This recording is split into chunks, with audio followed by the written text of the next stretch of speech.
माणसाला सगळं फ्री हवं असतं, फुकट हवं असतं.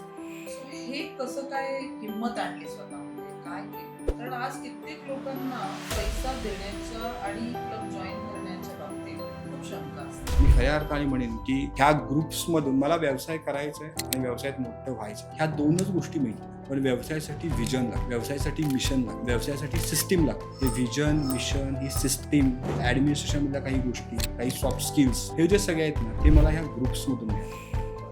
मला तिथं कोणी शिकवलं नाही, मी ट्रेनिंग नाही, पण ऑलरेडी तिथे येणारे जे पेड ग्रुपमधले मेंबर्स होते तेही त्या लेवलचे होते. सो मी त्यांना ऑब्झर्व करायला की ते त्यांचा बिझनेस कसा ग्रोथ करतात, तिथे काही एज्युकेशन स्पॉट्स होता, संवाद होता. याच्यातून मात्र खूप माझ्यात फरक पडला आणि मला माझ्या बिझनेसचं एक विजन आलं आणि खऱ्या अर्थाने तिथून मात्र माझी वाटचाल एक उद्योजक म्हणून सुरू झाली. नाहीतर तोपर्यंत मी व्यापारी होतो, मी उद्योजक नव्हतो. एक मी दुकानदार होतो, पण उद्योजक म्हणजे काय हे मला थोडंफार इथून कळायला लागलं.